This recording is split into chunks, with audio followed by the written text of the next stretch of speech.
Making It Personal with Bishop William Joensen on Iowa Catholic Radio and iowacatholicradio.com. Welcome to Making It Personal with Bishop Joensen. I'm Jean Till, and on today's show, we're visiting with Deacon Luis Cabrera, a seminarian for the Diocese of Des Moines and newly ordained deacon. We'll be visiting about his vocation story as well as his ordination to the Transitional diaconate. Bishop. And as with most vocational stories, you can't make it up. I mean, but this is a particularly rich one, so we're looking forward to talking with Deacon Luis and hearing, I think, this month of saints, so many feasts that were apart, but he who has now approached the altar and service of the altar and service of the body of Christ in so many ways.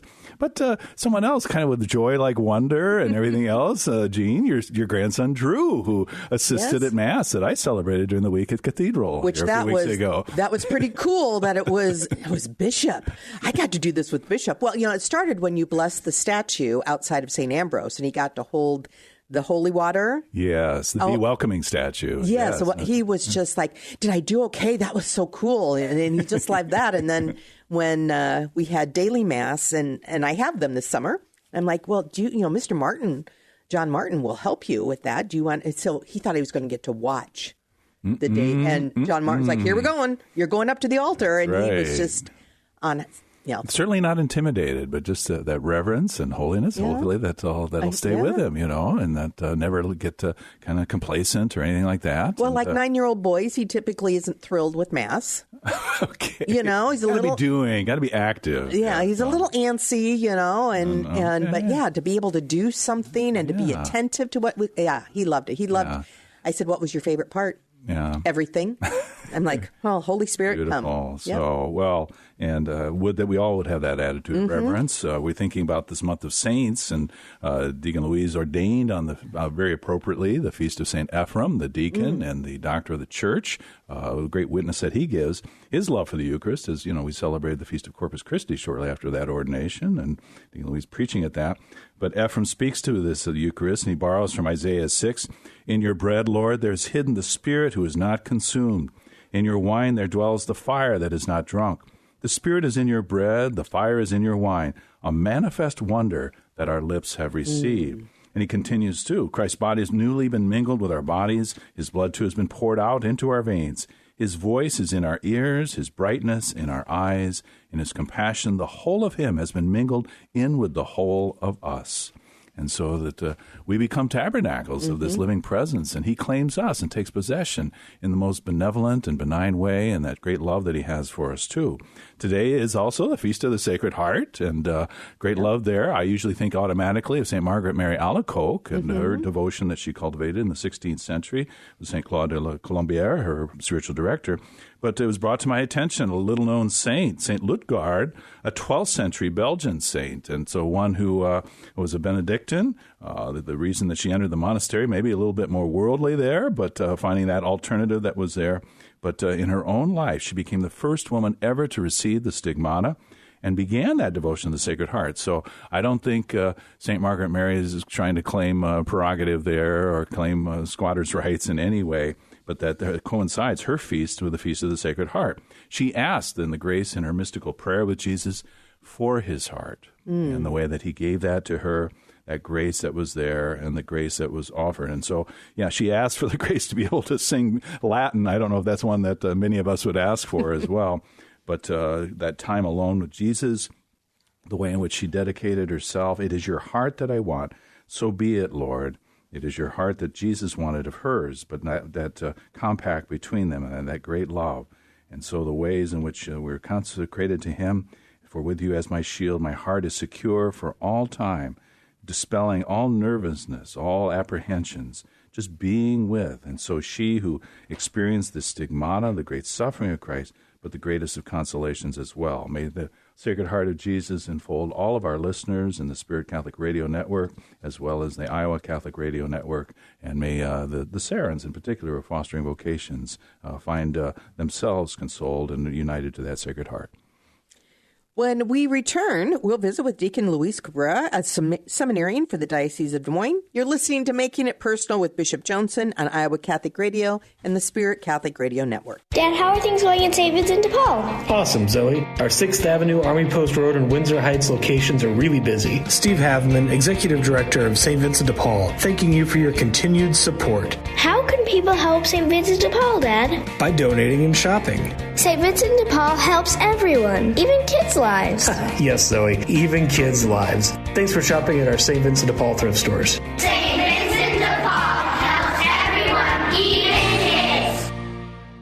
Support for Iowa Catholic Radio is provided by the Sarah Vocations Ministry, including the St. Sarah Club of Des Moines and the Sarah Club of Council Bluffs. Sarah is an apostolate of the Worldwide Catholic Church dedicated to fostering and supporting priesthood and religious vocations. Sarahans strive to accomplish their mission through prayer, fellowship, and service to the bishop, priests, sisters, and all in religious formation, and in doing so to increase their own holiness. Learn more at joinsarah.org, joinserra.org. Thank you, Sarahans, for your support of Iowa Catholic Radio.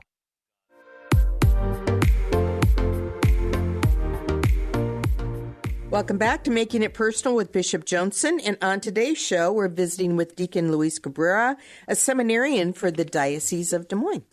And this is going to be a most unconventional path that will unfold for our listeners, but a marvelous testimony to the persistence of God's grace, calling in different ways, and the uniqueness of someone who has had the opportunity to live more than one vocation that we typically speak of in that way, kind of mindful of St. Elizabeth of Hungary, St. Jean de Chantal, as well as people who were called and had experienced different things. But we'll let you relate that. But first of all, here in the studio is not an uncomfortable place for you, Luis, to be today. Oh, it is not, no. Although I have to ask you, when you mentioned earlier that I had a rich background, you weren't referring to my age, right? I'll let that leave that for you. Right? Leave that for your own discretion in the spirit. So. No, I am. I fall under the older seminarians. I'm definitely old. 61.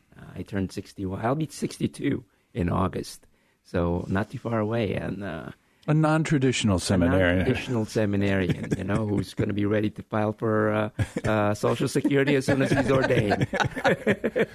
But we have a compact that you can't retire at the conventional age, right? God willing. I have a verbal agreement with Bishop Bates when he supported my candidacy. He said, "But Luis, you can't retire at 70. I said, I wasn't even thinking of retiring. I thought you just drop dead as a priest and that's it. That's your retirement. Well, we're going to go with that. And he's the greatest of examples here at age 80, apostolic minister of the Archdiocese of Dubuque. So, by the time you reach 70, who knows which diocese he'll have care of at age 88 or something. I'll take my cue from Bishop Bates. Yeah.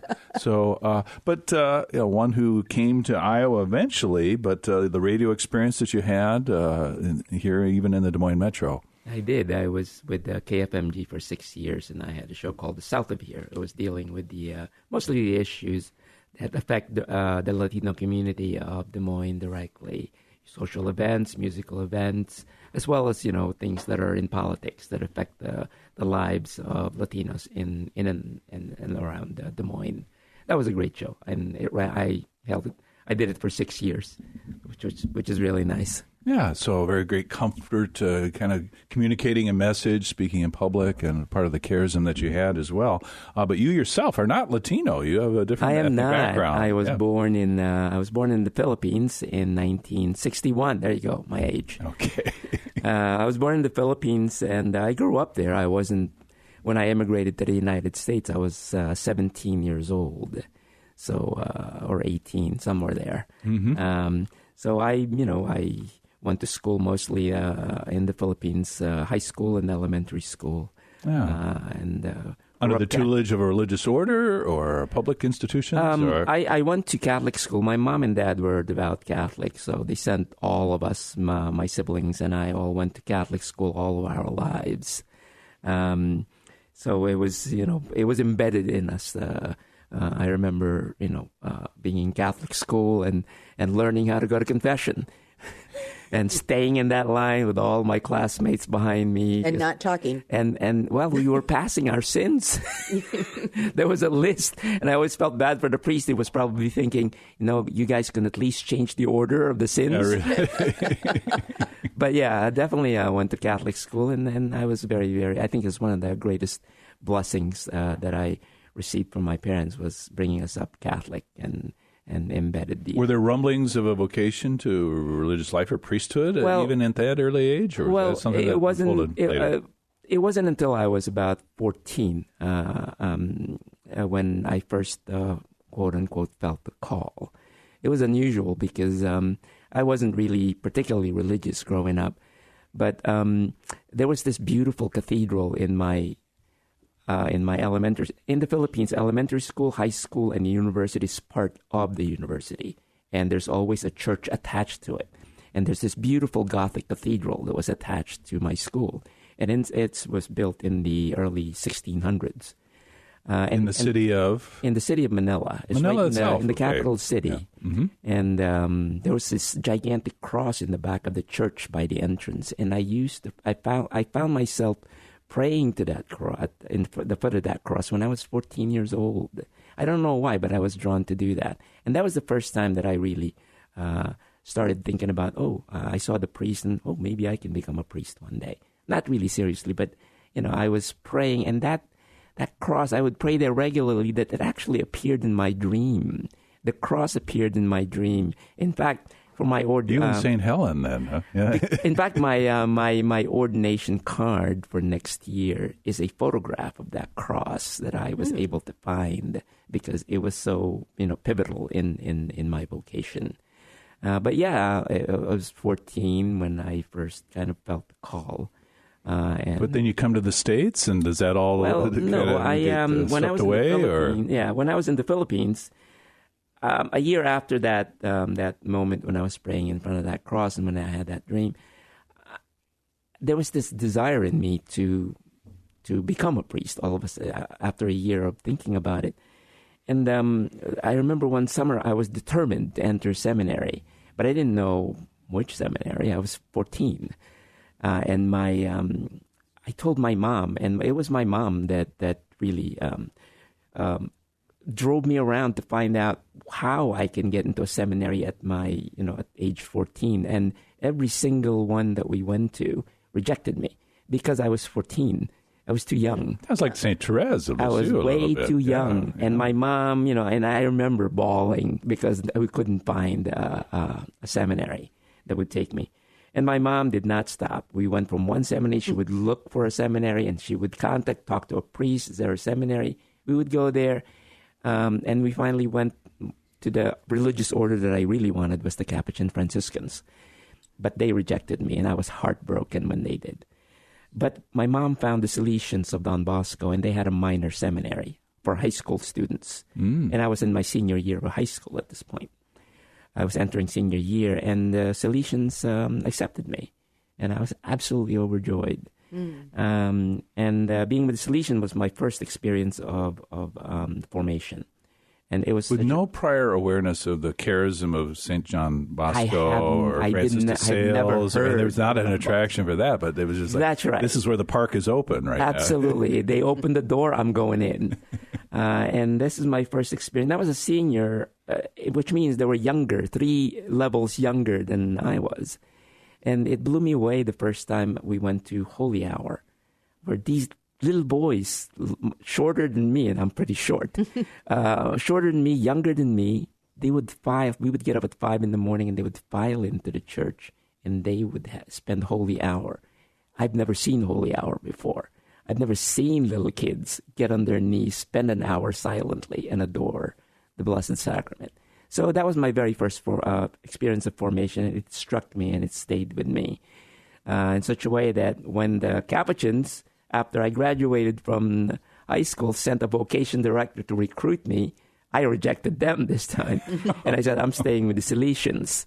And I stayed with the Salesians for 2 more years in the Philippines, 2 years of college seminary. And it was at that point that my dad told me that we had an opportunity to, I have an opportunity if I wanted to immigrate to the United States. And And I thought about it, and I said, yeah, I'd like to immigrate to the United States. And that's when I came to New York in March of 1980. Where there are abundant number of Salesians in the Northeast, but that wasn't it wasn't like you were just in fact, they have migrating within communities. Yeah, in fact, they have their one of their big houses is in Yonkers, New York, which is just north of New York City, and that's where I went, was in New York City, and also New Rochelle, I believe, and New Rochelle, yes. exactly. They have their mother house over there. But it was at this point that I said, well, I'd like to see if I can, join the Capuchin Franciscans. And I did. They willingly accepted me, the Capuchins of the New York and New England province. And I joined them while I was attending undergrad at St. John's University. I don't know if you're familiar with Father Benedict Rochelle. Just a bit, yes. Yes, he was my spiritual director with the Capuchins. Friars that are new. Oh, you had the luminous Father Benedict. Yes, wow. He was the director. He was the director of the apostolancy program of the Capuchin Franciscans. He was in case nobody knew, he was a Capuchin before he became before he founded the CFRs, and he was in charge of the PhD psychologist. So exactly. He knew human nature very well. He was a wonderful spiritual director, and he guided all the postulants, the Capuchin postulants, very young postulants. And so I joined the Capuchins. Which even then you were not so young then. I was 8. I was at the ripe old age of about 18. Okay. But yeah, I appreciated Father Benedict Rochelle's guidance at the time. But even he was not successful in getting me to stay, because after 3 years with the Capuchins, I chose to discern out after I graduated from university. I went to St. John's University in New York. And so after I graduated, I decided to discern out, and he was very supportive, I said, because I think he was hopeful that I would return. But there were rumblings in your heart that suggested maybe God was calling you to something else. The reason why I decided not to rejoin the Salesians was because I was about to enter novitiate, and I didn't feel I was ready to enter novitiate. 3 years with the Capuchin, the novitiate decision came, and I still didn't think I was prepared to take spend the novitiate year with them, and so I discerned out. That was primarily the reason I didn't feel ready to go into novitiate and have an investiture where to have it. And so I decided. So a cynic might say, "Well, this man has a problem with commitment here," but then at some point along comes Ray, right? Yeah. That could be seen that way, yes. But I decided to stay in New York. I worked as a cab driver, and I taught ballroom dance at the same time. This is because I didn't know what to do with my college degree. These are important skills for a priest. Well, hey, now I took ballroom dancing my last semester at Iowa State. So anyway, but I didn't make a living off of it, and couldn't make a living off of it. You cannot actually. But this was how I met my wife, Ray. She applied for a job at the Fred Astaire Dance Studios where I was teaching, and I was the one training her because I was in charge of training new instructors. So I was training her, and this is how we met. And, long story short, we got married. It takes two to tango. That's right. It does take two to tango, or to foxtrot, or to waltz. And so we got married in 1992. But before that, she wasn't Catholic. And my wife, Ray, was my connection to Des Moines, Iowa. Because people always ask me, how'd you end up in Des Moines from New York City and then somewhere else? How'd you end up in Des Moines? My wife, Ray, was born and raised in the south side of Des Moines. And she was raised in one of the evangelical churches, Wakanda Christian Church on Fleur Drive. And she converted to Catholicism because she was curious about me going to church, and I would bring her sometimes, and we attended. And she sang we both sang in the choir at St. Francis Xavier Church in New York City, and she became attracted to the Catholic faith and wanted to become Catholic, and she converted. And I was her sponsor at the RCIA. And then after that, we got married at the same church. You didn't make it a condition for getting married, No, but it was a happy not. work program. I probably, Movement it would have been. of God's grace. I don't think that would have been. I would have been against canon law, wouldn't it? I think so. Yeah. I didn't know canon law at the time. I'm not a canonist, but I know one. So we got married, and we lived in New York City after we got married, and then I landed a job at the United Nations when I was in New York City. After I landed a job, I was told that my duty station was going to be Geneva, Switzerland. So my wife and I packed up, and we left New York City, and we went to Geneva, Switzerland, and that's where I worked, and that's where we lived for 10 years. In a capacity that has to remain confidential? Or? Well, I was working in New York. I was working in scientific, technical, and medical publishing. The United Nations published a lot of material, and they needed, they wanted to form a publishing company inside the United Nations.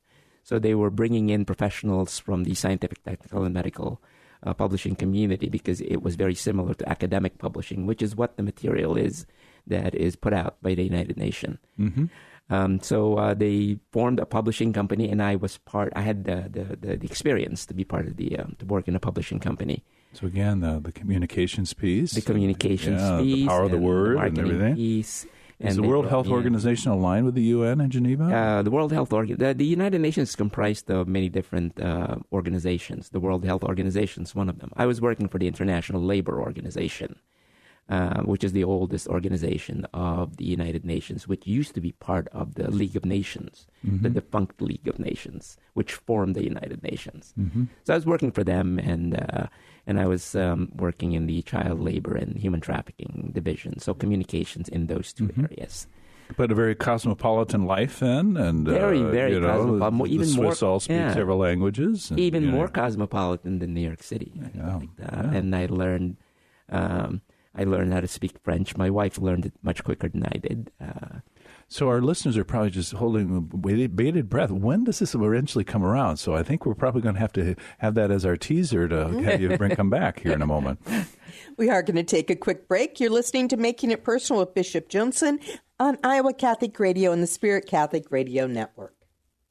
Support for Iowa Catholic Radio is provided by the Sarah Vocations Ministry, including the St. Sarah Club of Des Moines and the Sarah Club of Council Bluffs. Sarah is an apostolate of the Worldwide Catholic Church dedicated to fostering and supporting priesthood and religious vocations. Sarahans strive to accomplish their mission through prayer, fellowship, and service to the bishop, priests, sisters, and all in religious formation, and in doing so to increase their own holiness. Learn more at joinsarah.org, joinserra.org. Thank you, Sarahans, for your support of Iowa Catholic Radio.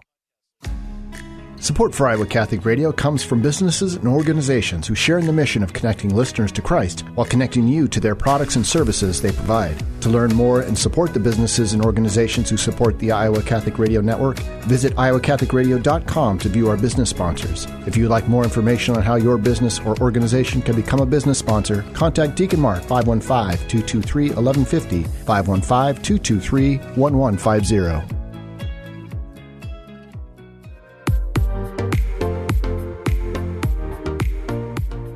Welcome back to Making It Personal with Bishop Joensen. Well, this is almost around the world in 80 days, Deacon Luis Cabrera, but we're coming back around. You did say a rich background. Yes.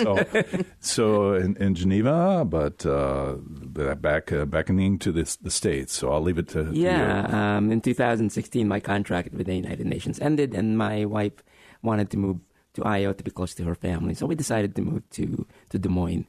And that was my first introduction to Des Moines, really. And I found it to be a very nice town.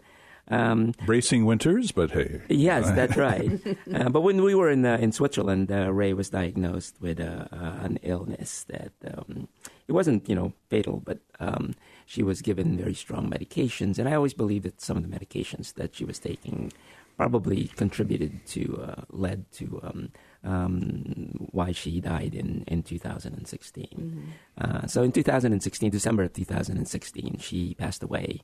And that was... And obviously you accompanied her every step of the way. I did. Ministered to her, yeah.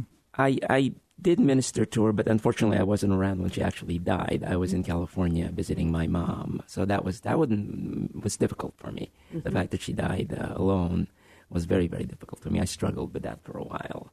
And of course, one of the questions I asked when she died was, well, God, where is she? Where did she go? So that was the question that I was obsessed with that question. Where did she go? If you could just give me a sign, that she's in a good place. I remember that very distinctly. And then I realized that, when I was at Christ the King, one of the deacons over there asked me, well, have you considered becoming a permanent deacon? And I was thinking, well, why not go all the way? And so I did that because suddenly this desire to become a priest came alive again. And it caught me off guard. But I approached the vocation director, Father Ross, and Bishop Pates agreed to support my candidacy to the priesthood, which is exceptional, but his discretion. It is, and at your age, and to me that was the sign that Ray must be in a good place, because her death produced something incredibly good. I remember hearing the gospel, and the gospel reading was, a bad tree does not bear good fruit. And so to me, that was enough of a reassurance from God answering my question, where is she? Is she in a good place? I think she's in a good place. And so I remain hopeful. And this is why I pray for her all the time, is I remain hopeful that she truly is in a good place. And this is a matter we've talked about before. And again, I'm conscious of our limited time, but that as much as you have robust hope of where she is, basking in the company of all these saints that we've mentioned today, you don't presume that. And so you pray for her as well as praying to her. There's a mass being said to her twice a month at Christ the King. I reserve it a year in advance. So yes, I am definitely hopeful. And I don't, I never presume that, anything. So in our limited time, very limited, we're moving quickly, the ministry of deacon is something you've obviously prayed and anticipated, and part of your formation, reflection, and things. What is one facet of that as you then look to head west to Corpus Christi and Council Blas? That's right. Mr. Father Luis I'm really, and all the great deacons there. Yes, I'm really, I'm so happy to be at Corpus Christi because one thing, I'll be able to use both of, a combination of my English and Spanish skills, because it's a heavily Latino community. And so just ministering to that community is so inspiring for me. Being able to go to funerals, having gone to many funerals and burials and baptisms, I just, to me, I can see my being a deacon as this growing period preparing me for the priesthood. So, and it is formative, but in its own right, is also a culmination and a realization of what God's been doing for these 61 years. So, blessings on you, the great privilege I have to ordain you, and the people of Council Blas will certainly help to take part in that formation. Blessings on you, Deacon Luis. Thank you so much. Well, this has been another edition of Making It Personal with Bishop Joensen. Thank you to our guests and to all of our listeners in Iowa, Nebraska, Wisconsin, or wherever you may be listening to Iowa Catholic Radio and the Spirit Catholic Radio Network. You can hear Making It Personal with Bishop William Joensen every week on Iowa Catholic Radio and iowacatholicradio.com. Support for Iowa Catholic Radio and Making It Personal is provided by Sarah Vocations Ministry. Learn more at joinserra.org.